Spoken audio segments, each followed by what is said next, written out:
We're here to bring a new type of news show. New insights, new styles, and new topics every day. We are News Generation. Bringing news just for you. It's Wednesday, May 14th here in Seoul. This is Cheska Dine Hong, and welcome to News Generation. Joining us this beautiful morning is Park Ki-hoon. Happy Wednesday. Happy Wednesday, yes, and Rashida. Happy Wednesday. It's wonderful to be here again today. Happy to have you back. Both are here to speak on behalf of people in the 20s and 30s. Now, it's Wednesday, so we will begin the morning with our keyword news. Today's keyword is K-book. Now, alongside K-pop and K-dramas, this time K-literature is spreading towards the world. From May 12th to 16th, the Ministry of Culture, Sports and Tourism and the Korea Publishing Industry Promotion Agency are hosting, quote, K-book road fairs. It will be held in Prague, Czech Republic and Warsaw, Poland to support the sales of Korean books abroad. Now, since its launch in 2015, this event connects Korean publishers with international partners. Last year alone, the initiative organized over 600 export consultations between Korean publishers and foreign companies in countries like Japan, Indonesia, and Spain, marking significant progress in the globalization of Korean literature. Now, K-book road fairs will continue its expansion with upcoming stops in Taiwan, the US, and Dubai throughout this year.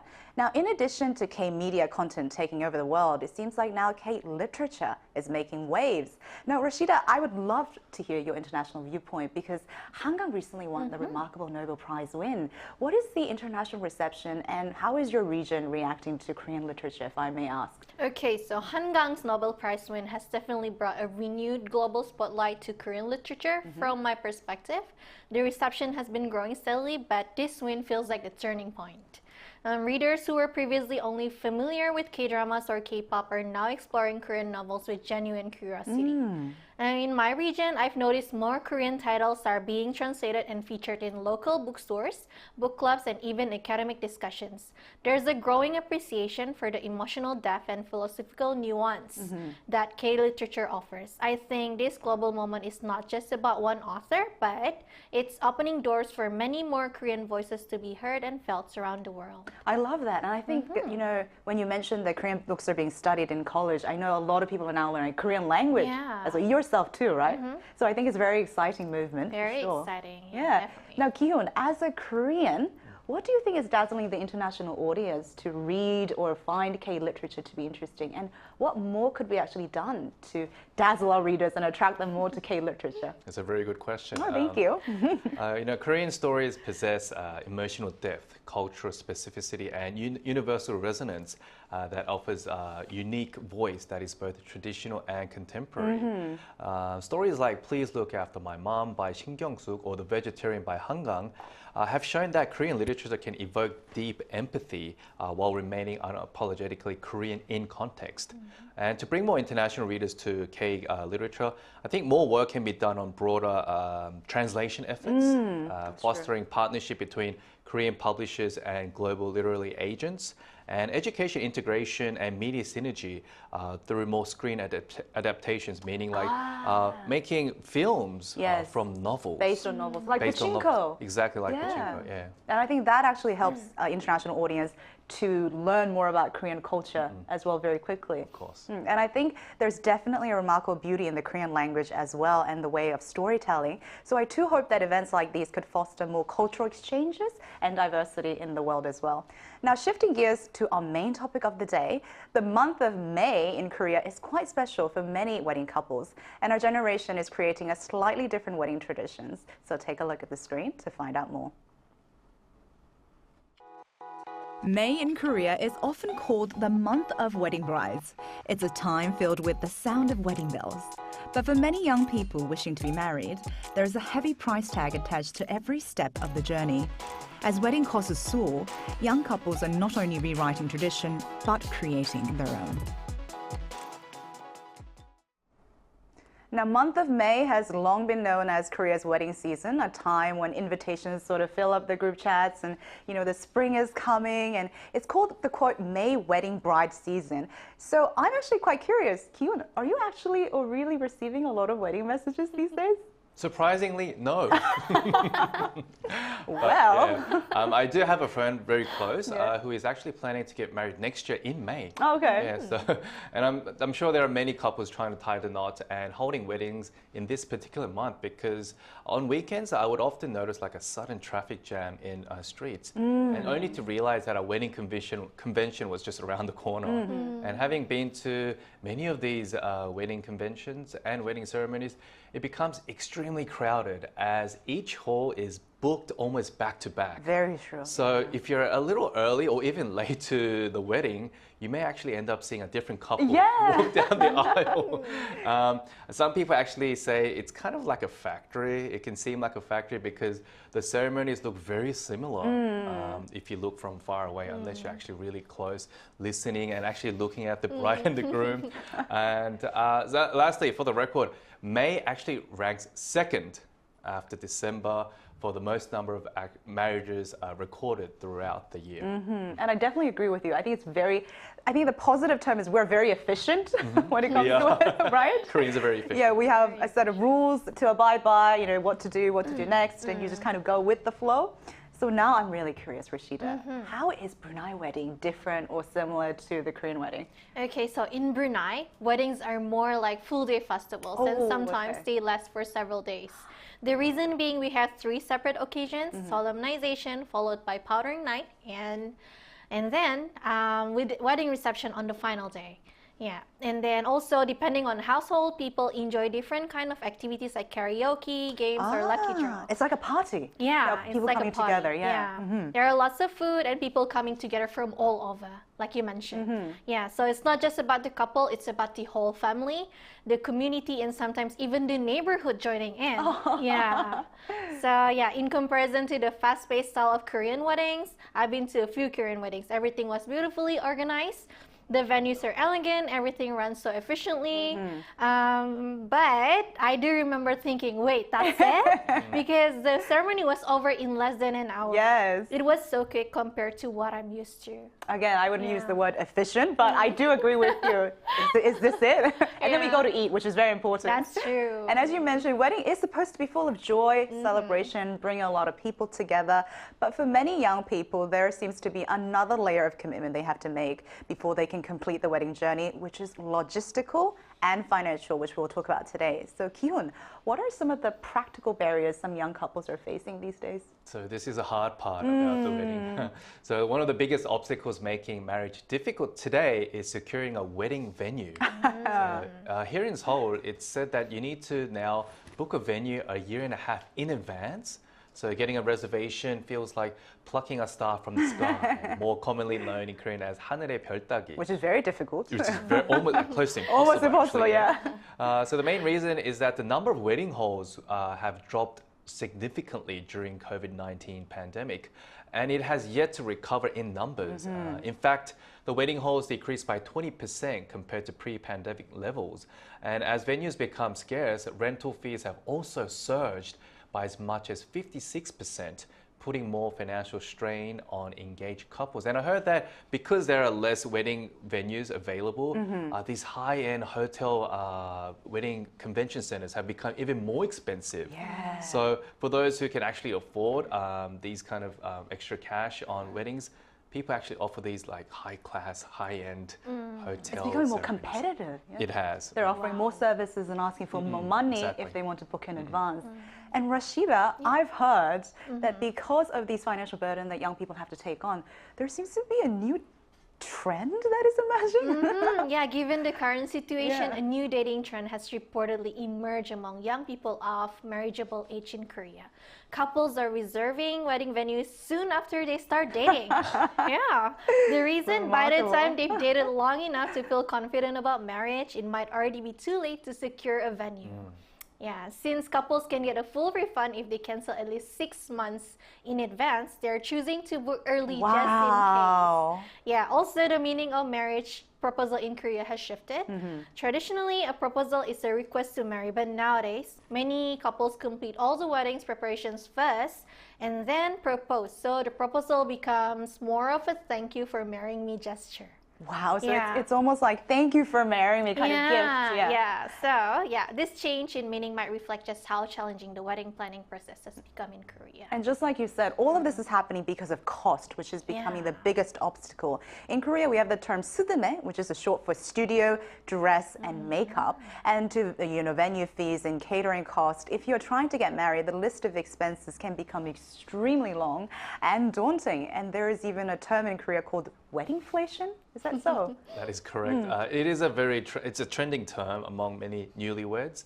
And on top of finding a wedding venue in advance, the rental prices vary according to the season, days of the week, and even time slots. So the weddingflation has emerged with the overall surging prices, including 수드메 that you just mentioned, Yes, Jessica. And so to give our viewers a better understanding of how much 수드메 actually costs and how much it's risen over the past years, let's take a look at the screen. The average wedding package, which includes hiring the photo studio for the wedding photo, hair and makeup for the bride and the groom, along with renting the dress and the suit, it will cost almost $2,000 back in 2021. Which is still high. Which is still very high. Yeah. Now it will cost more than $3,000, which is around 4.2 million won. Now, if you think about it, 4.2 million won just for these three things. Yeah, for one event. Just for one short event. And this is Which only is very like important, tip of the ice. It's very important, but it's only the tip of the iceberg if you consider the whole wedding. So newlyweds may find this price to be very burdensome, considering they have to spend so much more on renting the wedding halls, and not to mention the housing, which takes up the largest portion of the expenses. So I think look, marriage is meant to be very happy to people that love each other, combining. But there are so many expenses that come along with just preparing like a wedding. I guess like hiring the whole wedding becomes a little burdensome when you think about the money. Right, it becomes a task in and of itself, right? Right. And for that reason particularly, our generation is becoming quite financial savvy and creative and trying to opt out for different ways to save costs, right? Yes. So in this situation, many Korean MZ generation couples are turning to self-weddings as a way to reduce costs. Instead of spending fortune on a dress, they buy affordable ones from overseas or pick up stylish, ready-to-wear outfits they can wear again later. They even make their own bouquet and take their own wedding photos. It's really creative and cost-effective. In fact, sales of wedding snap products online have increased by 173%, showing just how popular this trend has become. It's a whole new way of looking at weddings, one that prioritizes practicality and personal expression over tradition.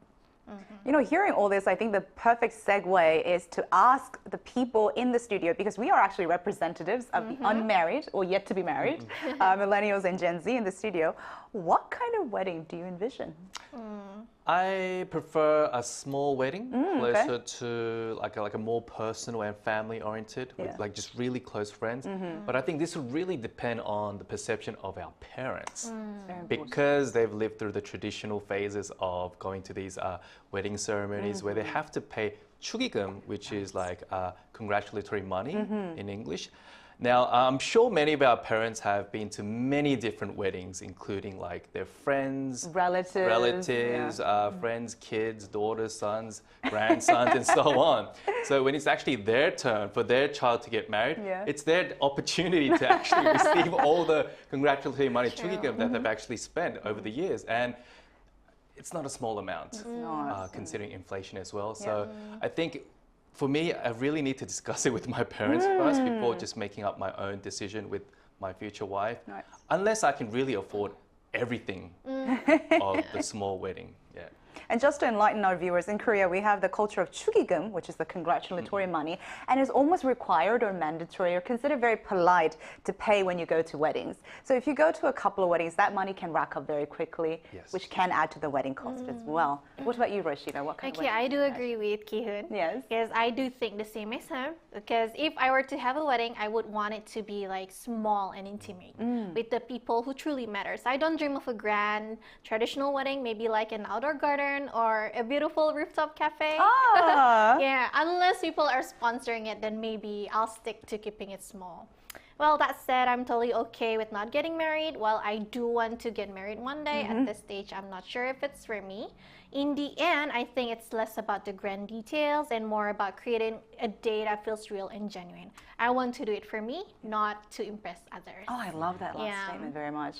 Now, you've heard from us, but what better than to actually hear directly from someone who is actually getting married soon? Now, up next, we'll be joined by a Korean millennial who is well into her wedding journey. Please join us after the break.